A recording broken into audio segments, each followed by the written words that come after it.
Je sens dans le nouveau Premier ministre un vrai volontarisme. Vous savez ce que nous allons vivre ces prochaines semaines et ces prochains mois. Nous allons comprendre à quel point la Ve République en réalité est extrêmement flexible.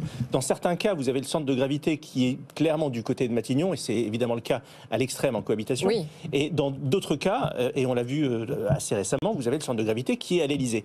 Moi, je prends le pari devant vous aujourd'hui que Gabriel Attal va incarner la fonction de Premier ministre et que Gabriel Attal va gouverner la France et qu'il va prendre des mesures. Vous voulez dire en 2027 ou à partir de maintenant qu'il va gouverner. Et l'effet corollaire est pas moins intéressant, c'est que de ce fait, peut-être que Emmanuel Macron, qui aujourd'hui est gouverne d'une certaine façon la France, il fait tout. Peut-être qu'il va devenir réellement président. Et on va revenir à un binôme présidentiel avec un président qui préside et qui est le garant du très long terme et un Premier ministre qui délivre sur le quotidien avec la capacité. Ce serait la première fois depuis 2017. Ça serait la première fois depuis bien longtemps. Et ce que j'observe chez Gabriel Attal, c'est cette obsession qu'il a de dire les choses et de vouloir absolument démontrer qu'il est capable de le faire. Voilà, c'est ça, dire et délivrer derrière. Et ça, c'est très important. Et si nous avons un Premier ministre qui gouverne, ce qui serait la première fois depuis bien longtemps, nous aurons un président qui préside, et cet équilibre institutionnel peut nous emmener à de grandes choses. La France, depuis plusieurs décennies, s'est désarmée à bien des égards. Elle s'est d'ailleurs désarmée au premier sens du terme, avec des lois de programmation militaire qui, jusqu'à la dernière, ont été une catastrophe pour nos armées et on le paye aujourd'hui. Mais on s'est également désarmé d'un point de vue symbolique, d'un point de vue civique, avec l'autorité du maître qui est bafouée, d'ailleurs l'autorité de la République et de tous les agents qui représentent la République aujourd'hui qui est défiée. Tout ça ne s'est évidemment pas fait du jour au lendemain, ça s'est fait sur des décennies. Et d'ailleurs, un certain nombre de décisions et de pistes qui ont été mises en place par celui qui est aujourd'hui Premier ministre, mais qui était ministre de l'Éducation nationale, je pense notamment à l'expérimentation sur les uniformes dans les écoles, procède de cette logique-là. C'est-à-dire l'idée qui consiste à remettre de l'autorité, notamment dans l'école, mais dans toutes nos institutions, le fait de vouloir faire en sorte que nous construisions une école de l'excellence, c'est-à-dire rompre avec un certain nombre de tabous qui consistent à dire qu'il ne faut pas de sélection, il ne faut pas d'excellence. Si, il faut de la sélection, parce que la nature est faite de sélection. Oui, il faut de l'excellence. Et c'est pas grave, et c'est très bien comme ça.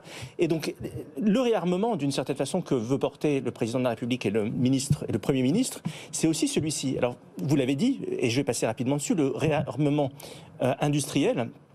Il est en route. Je rappelle qu'on est en train de construire un certain nombre de filières d'excellence. Celle des batteries dans le nord de la France est une véritable fierté. Le réarmement industriel passe évidemment par l'énergie. Il est maintenant acquis que nous avons 14 EPR.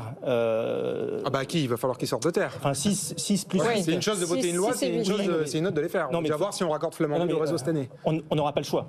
On n'aura pas le choix. En tout cas, la volonté politique est là.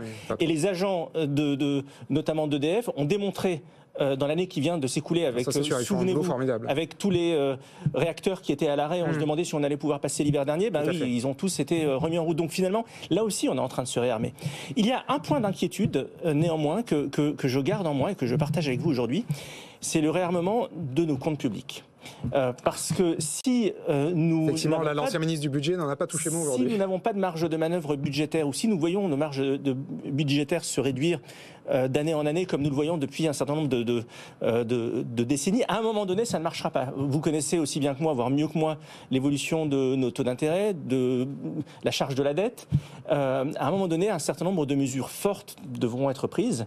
Et ce ne seront pas les mesures les plus populaires. Mais je crois que l'enjeu qui est le nôtre aujourd'hui, et c'est pour ça que je trouve que l'idée de renaissance ou de régénération est extrêmement pertinente, c'est que je suis de ceux qui pensent, et nous ne sommes pas très nombreux dans ce cas-là, mais je suis de ceux qui pensent que dans les, notamment du fait des révolutions qui sont en cours, celle de l'IA, celle de l'environnement, etc., il peut, et nous sommes très bons en France là-dessus, et nous avons des compétences énormes, et nous sommes des créateurs d'entreprises. Il y a 1 million d'entreprises qui sont créées en France chaque année. Tout à fait, Je pense très sincèrement qu'il peut y avoir un moment français, un moment européen, dans les 10, 20, 30 prochaines années. Il peut y avoir de nouvelles 30 glorieuses. La régénération passe aussi par la régénération de la confiance. Vous parliez tout à l'heure de l'épargne des ménages. Il suffirait que les Français décident de libérer une infime partie de cette épargne. C'est 18% des revenus aujourd'hui. Mais ça passe par la confiance. Mais cela passe par la confiance. Et la confiance, c'est quoi?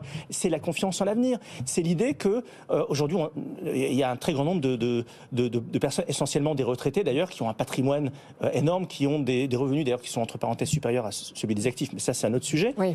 Ces gens-là, s'ils ont la certitude que leurs petits-enfants vivront dans un monde meilleur, eh bien seront capables d'investir, de mettre de l'argent dans le circuit économique. Donc la confiance, c'est quoi? C'est penser, c'est avoir la certitude, et moi je m'évertue à le dire et à le répéter, que demain sera mieux qu'aujourd'hui. Si on considère que demain sera pire qu'aujourd'hui, eh bien on casse la confiance et il n'y a aucune régénération qui est possible. Si on croit, et nous avons 1001 raisons de le croire, pour l'environnement, pour l'IA, pour la révolution biomédicale, etc., que demain peut être mieux qu'aujourd'hui et qu'en France on a les talents pour ça, eh bien oui, là on peut rétablir la confiance.